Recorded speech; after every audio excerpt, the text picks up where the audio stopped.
You got the writers of A Quiet Place, both writing and directing.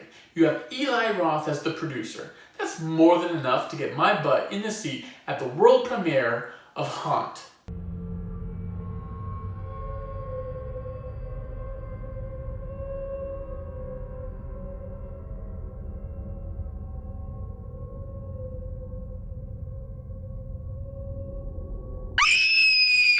Haunt is about a group of friends on Halloween who stumble across an extreme haunted house. And what seems to be scary, but all in good fun, obviously turns into a little bit of murder mayhem. Writer-directors Scott Beck and Brian Woods sat down to write this script, and when they did that, they had the thought of really elevating the horror genre. But when they actually put pen to paper, they realized they didn't want to do that at all. They wanted to make an old school 80s slasher film with the same vein as Tobe Hooper's Funhouse, a little Texas Chainsaw Massacre, with a little bit of inspiration from David Fincher's The Game and The Green Room. Who is mad enough to enter that world of darkness? It's funny that they actually wrote Haunt around the same time as they did A Quiet Place.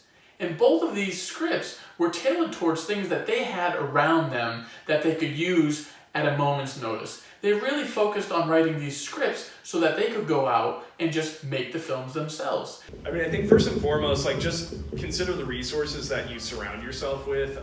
Using A Quiet Place actually as an example, A Quiet Place was written not to be produced by Michael Bay, not to star John and Emily, and not to be produced by Paramount Pictures. We wrote that to have in our back pocket because we were like, we could make a version of this movie for, a little bit of money. We had a friend's farm in Iowa that we were planning to shoot that at. We designed it so that it was primarily sound design that would kind of scare the audiences versus, heavy visual effects, which when you have Paramount behind you, you can afford ILM, but we were like, the greatest special effects somebody can have is just working on sound design, and what you don't see is sometimes scarier than what you do see. So that movie was written just with resources that we knew we had access to. And Haunt was the same way, even though we were very grateful to have a little bit of money behind this project. It was written as something that, you can build a little bit of a haunted house and you can reuse and recycle different rooms and hopefully create something really scary based on how you write the characters and how the characters really react in there. So it's just always figuring out what's in our own backyard and building from that. That's a great testament to any young filmmaker who wants to go out and do something. Just go out and write a script and tailor it around something that you can really get your hands on. Haunt is a slasher film that you definitely want to see with a group of friends, a few beers, and in that October season. Luckily, it's coming out on September 13th, that is a Friday, and it will be in limited theaters and also in VOD platforms. It's got that nice, crisp Halloween October feel to it in the opening shots, and that's the type of movie that you really do want to see during the Halloween season. And then obviously things get crazy when they get into the madhouse. And I gotta tell you, the directors do a great job of keeping things entertaining and keeping things moving. They do not waste their time on a lot of backstory. Only one character really has any backstory at all. And that's completely set up by design.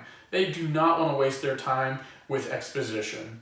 There is, this rich backstory that should be suggested, but we love just pulling that back. And part of that is because in certain movies, we're like, you don't need to know everything about everything. It's great to have questions about everything. That's what provokes really intelligent conversation. We talk all the time about how we are actually fans of Prometheus, and I know that may be a divided, thought in this audience, but as much as we love Prometheus, you don't need all that backstory to enjoy Alien. Like, Alien works by itself without knowing a damn thing about anything in the universe. Each room has its own unique personality, and that's really important because the Haunt is basically the most important character in the film. And in speaking of the characters, you don't overly care about the group too much. You kind of know what's going to happen to most of them, and that's not necessarily a bad thing either, because this isn't the type of film that you need to waste time on backstory and exposition. This is a film where we want to have some fun, and we really just want to get into the nitty-gritty, and the directors do a great job of just letting that happen. I also think they did a really great job in not letting us know too much about the antagonist. They really let our minds wander in terms of that, and I think that's a great thing because at the end of the day, it's a lot of fun to think about What type of person would go and build this sort of place, dress up in mask and costume, and then spend their days trying to kill another human being?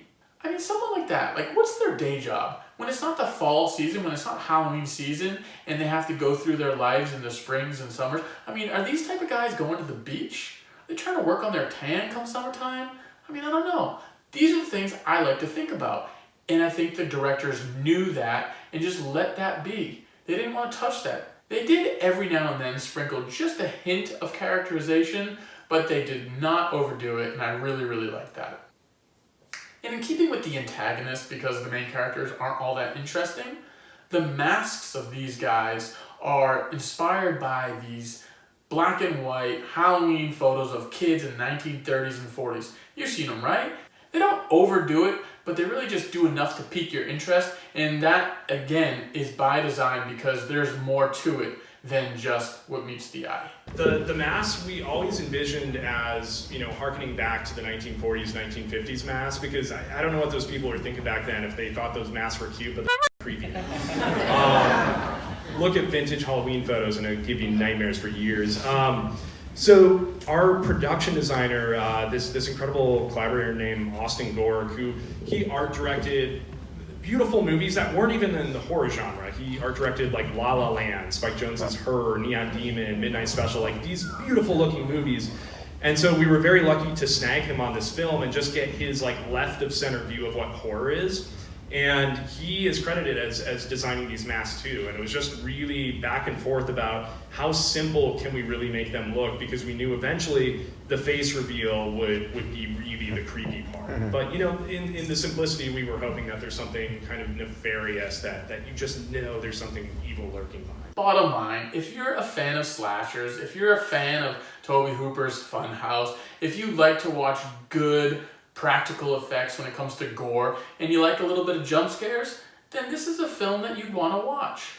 And I gotta say, I think it's really important that we continue to support these type of creators. These are not the type of guys who have millions and millions and millions of dollars to work with. These are the lower Blumhouse tilt type productions. These are the guys who are going out and writing scripts that they know they could go out and film with little to no money.